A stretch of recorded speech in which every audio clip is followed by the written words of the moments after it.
Welcome to A Healthy Curiosity, the podcast that explores what it takes to be well in a busy world with self-care strategies from Chinese medicine. I'm your host, Brodie Welch, here to support you on your journey of health, happiness, and personal evolution.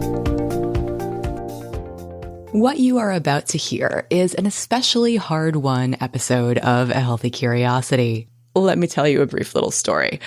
I reached out to Congressman Tim Ryan's office after hearing him speak at a conference because I knew that I wanted to have him on the show. I was really impressed with his passion for creating a real food revolution in this country. So I reached out to his staff a while ago, and I just heard back from them last night saying that he had time to meet with me today, and it was going to be 1:30 Pacific time. So I go to sleep.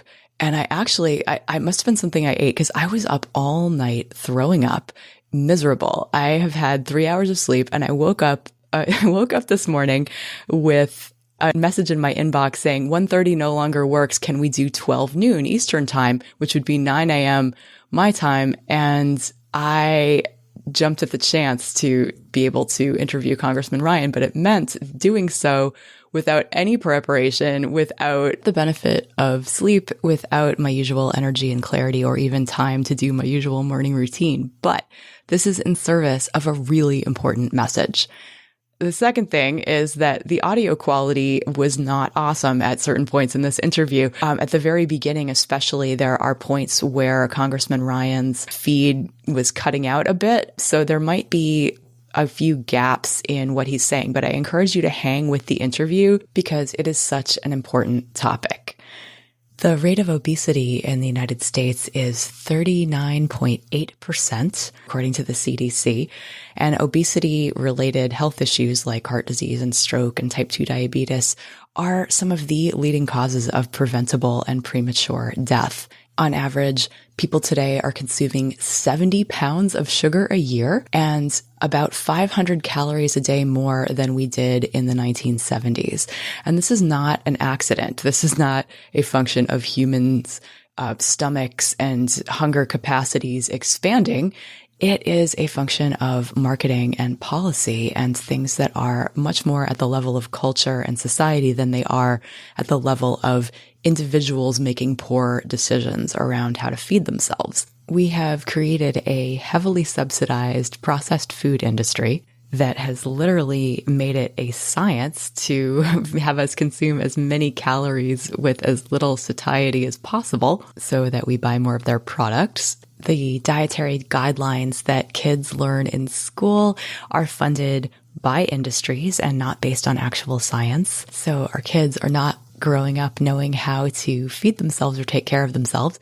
And even if they did learn that stuff in school, if they go to the supermarket and try to see how many grams of sugar or fat or carbs there are in a given processed food, they would likely not know what to do with that information because it's presented in such a confusing way and we don't really even know what those baselines should be.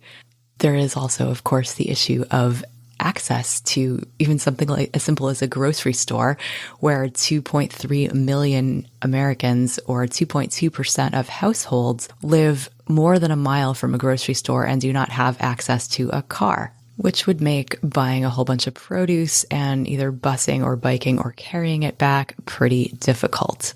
And the cost is not only on our healthcare system because we know so many autoimmune diseases, so many inflammation diseases are rooted in what we're putting into our bodies on a regular basis. So clearly there's a cost to our ability to enjoy life. There's a cost to feeling crappy. There's a cost to what it takes to treat the diseases caused by eating crappy food. There is a cost to our productivity and GDP as a nation. There's even a cost to our national security. The Defense Department reports that 1 in 4 adults is considered unfit to serve by virtue of being too overweight. So whether you are liberal or conservative, I think we can all agree our current food policies are not taking us in the right direction. The costs are being borne by society as a whole, while the profits are being reaped by a very small number of wealthy corporations that do not need more help. So If you are willing and able to hang with the poor audio quality that it sometimes afflicts this particular interview, I think you'll be rewarded by where we end up, which is that there is actually hope on the horizon and that there are ways that we can get involved in shaping this discussion at the level of policy, because we all know that we're not are these little individual ecosystems. We're all connected, and that the choices that we are able to make are the ones that are easy in our environment. And of course, if the environment is stacked against us, if we don't have access to healthy food, or if the stuff that we have access to is super expensive relative to the unhealthy, subsidized, cheap crap, that it's going to be hard to make good decisions. So I hope that you will hang with the poor audio quality and pardon my utter lack of preparation, because I didn't know this was happening until pretty much right now. So enjoy this interview with Congressman Tim Ryan. Welcome to today's show. I'm your host, Brodie Welch, and for those of you who listen to the show a lot, you are familiar with just how hard it is to take care of ourselves in even the most basic ways when it comes to going against the grain of our entire culture, which can take a lot of work and effort. And this is perhaps the most strikingly obvious when it comes to food. Anybody who has ever tried to avoid sugar or artificial anything or gluten or dairy or soy, eggs, some of these most common causes of inflammation in the body, most common allergens, know just how hard it is to get away from these things. They are ubiquitous. With me today to talk about the complexity of how hard it is and why it's so difficult as a culture for us to eat real food is Congressman Tim Ryan. I recently had the privilege of hearing Congressman Ryan speak at a conference where he hosted a town hall with Dr. Mark Hyman, a leading thought leader on food and diet and health and functional medicine. And that the title of that talk was Why Food Matters, where health, education, social justice, behavior, mood, climate, and environment meet. So it's a real simple issue, which we're going to just dive right into. Congressman Ryan is currently serving his 8th term as the U.S. representative for Ohio's 13th congressional district. And I'm honored to have him today on A Healthy Curiosity. Congressman Ryan, welcome to the show. Thank you so much for having me. Briefly, I'd love to know why this issue is important to you, both personally and politically. Well, personally, in mindfulness meditation, and that, as I was researching that book, I was trying to dig into the effects of stress and anxiety and all the rest. And as I was doing the research on that, kept seeing how important nutrition or food just kept popping up. And I thought, if we're going to address this issue, stress and anxiety. So I said, oh, geez, now I got to write another book on food. And so I was at that. And so that really led me down a road. But another thing was happening at the same time. My wife Andrea has some gluten intolerance issues affecting her health. I originally met Mark Hyman, and he helped Andrea get better, and we'll then have a months later after she got herself healthy.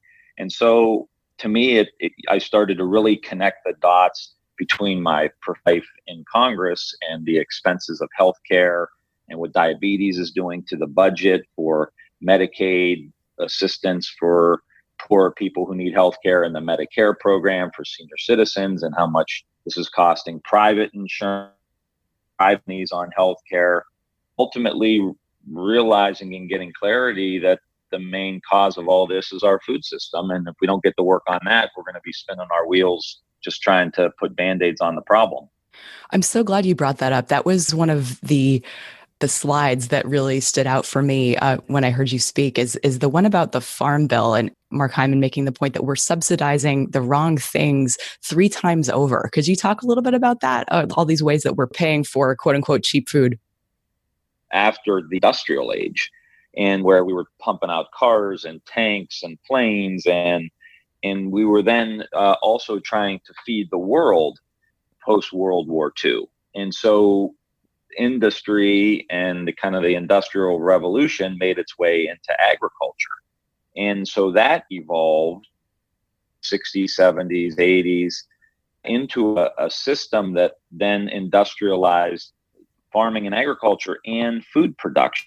And it was all about how can we make more And what we found out that as we started to make more, we lost nutritional value. Things became very highly processed. They, were meant to survive shipping across the world and all of these things. So we lost a lot of the freshness. And so how that gets looked at from a policy perspective is that we started paying farmers. We'd collect tax dollars, and every 5 years we do what's called a farm bill. And with the tax money, we pay farmers to grow certain things. Farming is obviously a very volatile industry. There's floods, there's weather, there's droughts. It has always been very complicated. And so we would pay farmers to grow certain crops. And as that started to kind of evolve with the Industrial Revolution, we started basically paying farmers to grow 4 or 5 key crops: soy, wheat, corn, also cotton. But those were the big 3. And so we paid farmers to keep growing those. And then farmers would become more and more industrialized. And then the food industry would take these crops that were artificially cheap because the taxpayer was paying the farmers to grow them. And so the food industry would get it, and then they started very highly processed food out of these crops. So you look at the back of a box now, and it has soy oil, corn oil, wheat oil, high fructose corn syrup. These are the things that are in the crackers and a lot of the processed food that will survive a nuclear holocaust. And we're paying for that. And so that's where everything comes to a head. So if we're going to fix this problem, we have to go at the subsidies. And I say the subsidies to the farmers to incentivize them growing healthy food, local food, produce. And we're going to help them convert over, because now they have this system in place that they're making money off of, and it's fine. I mean, they're just doing what they can do to make money like any other business, but there's an additional component here. So to make a long story short, because of the highly processed food, we're getting sicker. Rates of diabetes, heart disease, high blood pressure are all going through the roof. And we pay for it on the back end with healthcare costs, whether in the private market or the public programs like Medicaid and Medicare. So I say pay farmers, even if you have to pay them more money, to grow healthy food, produce, and all the rest, fresh food, real food, whole food, however you want to say it. And that will reduce all of these sicknesses that we have and all the disease that we have. And we will save money on our healthcare system on the back end. And that will free money up to invest into education, roads and bridges, research and development, reducing the cost of college, all of these things that have and provide great public value, we can do if we get the food piece right. So that's a long-winded way of giving everybody a nutshell on how this whole thing works. Well, I'm really glad that we got into that. The idea that really just a shift in policy could mean that more than the current 1% of the farm bill that goes to fruits and vegetables, like if we could increase that just a little bit, like the ripple effect across healthcare could be absolutely huge, and we would be saving money as a nation, as you mentioned, in terms of healthcare. We'd also be happier and healthier, and so clearly we are subsidizing the wrong things. We have to be a competitive country. We're competing against the global expansion of China. Our kids are competing in a global economy. Our businesses are competing in a global economy. And these countries have 1.4, 1.5 billion people in them, like China does. We only have 330 million people. So our focus has really got to be, how do we get everybody on the field healthy, educated, focused, ready to perform, with the Team USA jersey on to help us compete so that we can have a strong middle. And so that goes right into our schools, where many of these schools have terrible breakfast programs, terrible lunch programs. 51% of the kids that go to public schools in the United States live in poverty. So we've got to make sure that these kids have adequate nutritional breakfast and lunch, and even a lot of schools are extending the school day now and feed them before they go home. But it can't be like I saw at a school a few months back, a Rice Krispie treat and a chocolate milk, and then wonder why 18 years later this kid has diabetes, can't focus, lethargic, all the rest.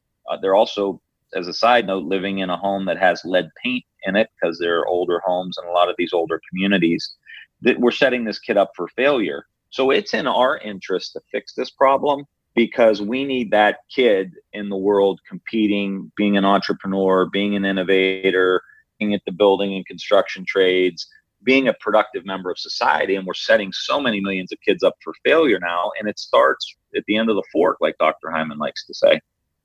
This episode is brought to you by the coaching branch of BrodieWelch.com.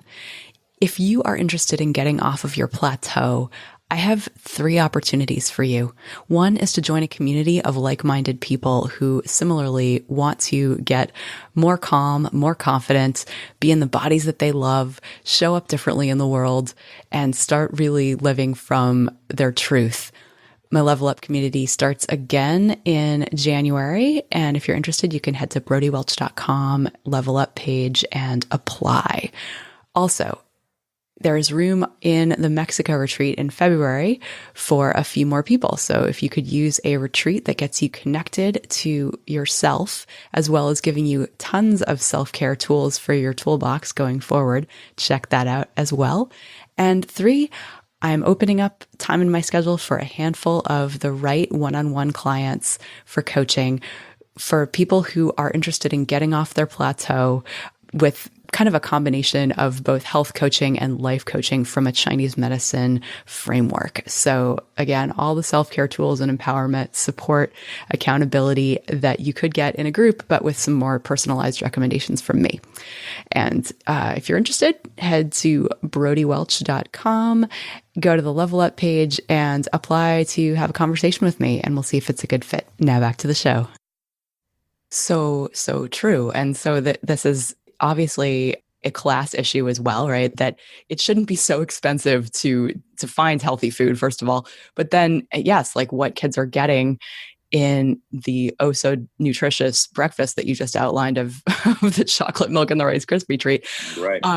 That, and a recent statistic that we are consuming 56% of our calories from corn, soy, and wheat, like leaving not a whole lot of diversity there. And that's leading to all sorts of issues. I'd love to talk a little bit about the USDA dietary guidelines as well, because it's the kind of thing where, like, surely there would be standards in place. Surely the government wouldn't let this happen. Surely we would be feeding our kids things that are actually healthy. But how did those come into being? Well, it was old school. I think it was really based on just trying to get calories to people.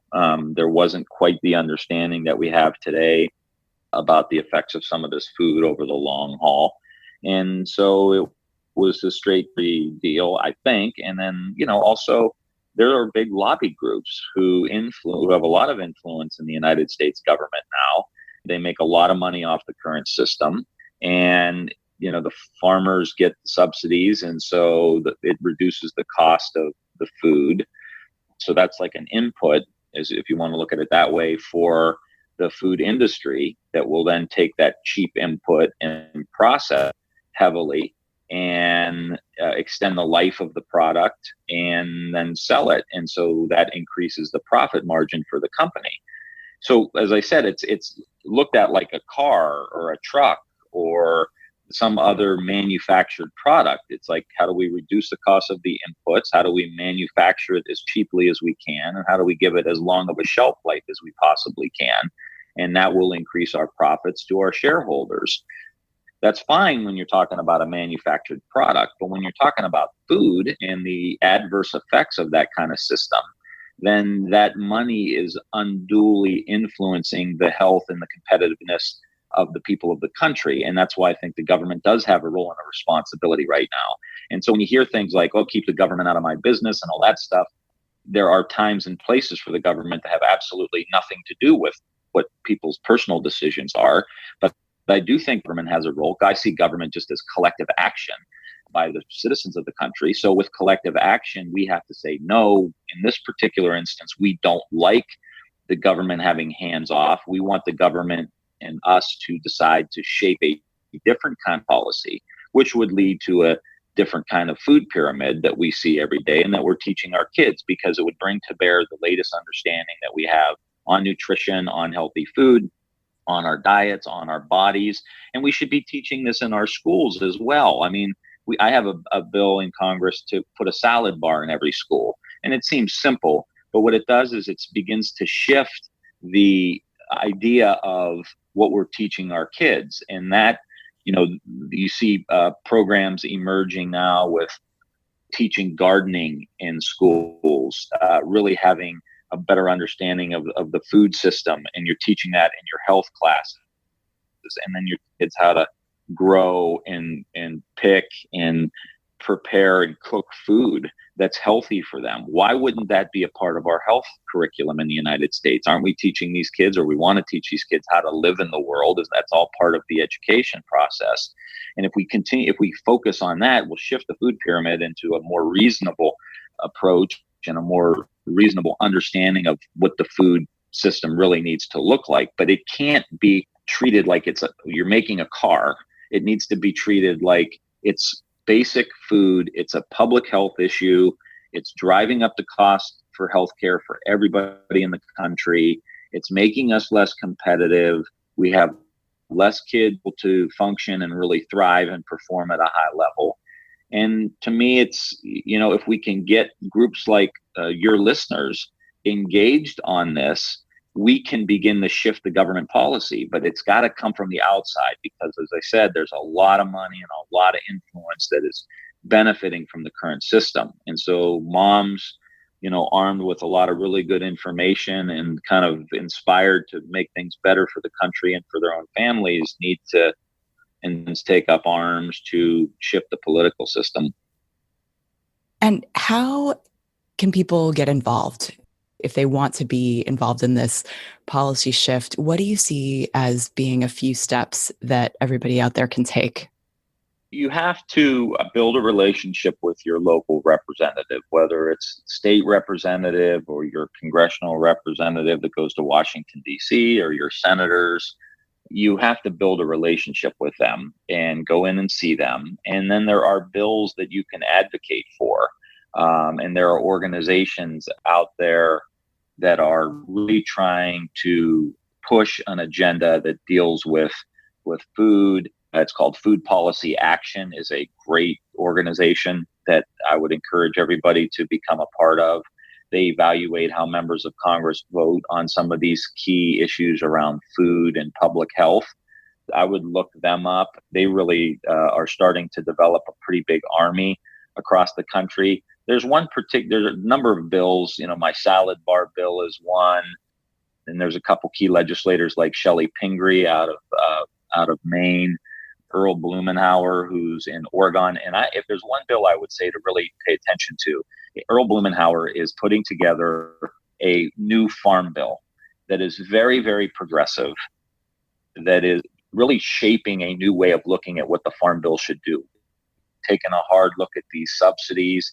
And what's good about it is he's starting to draw support from both the conservative folks who are concerned with these subsidies as a big giveaway to the farmers, and the more liberal people who are talking about food and health and some of these other issues. So there may be a way of really building a broad coalition around this issue. So I would look up Earl Blumenauer and his farm bill. And then, as I said, build a relationship with your local legislator, your local member of Congress. And if you can get some information about the new farm bill, and ask your member of Congress to support it. And then if you have 100 or 1,000 or 5,000 people in your community who have signed a letter to your local congressman, I will tell you, as a congressman myself, that would really get my attention. I would say, what issue is this? And why are they supporting it? And I would have a meeting with my constituents, and that would have a big impact on how I decided to look at this bill. But that's grassroots politics in the democracy, and that's how it would work. And encourage your listeners to get involved in some way, and then begin organizing whatever community they're in. You have a congressman or a congresswoman. You have 2 senators in your state, and your job really is to influence them to support these kind of programs if that's what you believe in. Well, and that is really so hopeful, because it's really easy to just kind of look around at how entrenched the wrong stuff is everywhere around food, and to feel really powerless and to feel like there's nothing we can do other than act, and support our local farmers markets and things like that. But this is really about how we can have a bigger voice in changing the culture, so that we really can make it easier for everyone, to make it not such a radical act to take care of yourself by just eating real food. Congressman Ryan, thank you so much for joining me today. I really appreciate your time and everything that you've had to say to educate us. Thanks for having me. And just end with letting everybody know that, if you look back at the history of our country, whether it's, women's suffrage or, labor rights, or building a system that's more compassionate around how we treat our seniors with Medicare and Social Security and these kind of things, or public education, or going to the moon, or whatever it is, that didn't just happen. It was collective action on behalf of all people who cared about certain things and thought they were important, and they were willing to come together with people in their community and across the country to make it happen. And I firmly believe that we're at the cusp of really uniting a lot of really smart and compassionate, caring people who want to make a big difference. And I feel like my job is to just say, get together with like-minded people, not just online, but in your own community. And we can do this. This is not out of the realm of possibility. We can shift this food system. It's not going to happen overnight, but we can begin to push and nudge. Women's suffrage didn't happen overnight. Civil rights movement didn't happen overnight. It takes time and effort and commitment and willing to be in it for the long haul. And part of the mindfulness piece and the food piece is why I feel so inspired by this community is that, if you do have some kind of contemplative practice, understand that this is a process. There's no magic wand. And in today's society, everybody wants pop something in the microwave, or have a website immediately pop up on your screen if you want it, or text somebody and expect the receipt immediately. Our whole society is pushing that way. And so I think those of us in this kind of space have to really show the leadership of resiliency and the long haul, and then past next generation shooting. That there's a generation up that's ready to act. And they're learning real quick too that this doesn't happen overnight. That's the lesson. And we've provide that leadership. But if we do it in a sustained, methodical way with a lot of pressure and a lot of support, that will expedite the process and do it, because we're falling behind right now. And so to engage your listeners and have the opportunity to do this is a great honor for me. And let's continue this work together. Absolutely. Slow changes over time are the ones that stick. And that's what it's going to take. Congressman Ryan, thank you again so much for your time. I really appreciate it. Thanks for having me. Thanks for listening today. For more episodes of A Healthy Curiosity, you can visit the iTunes store. If you appreciated today's show, please leave us a review. This helps other people to find the podcast. You could also head to BrodieWelch.com, where you can find free self-care resources, learn more about Chinese medicine, and let me know what you'd like to hear about on future episodes. I'd love to hear from you.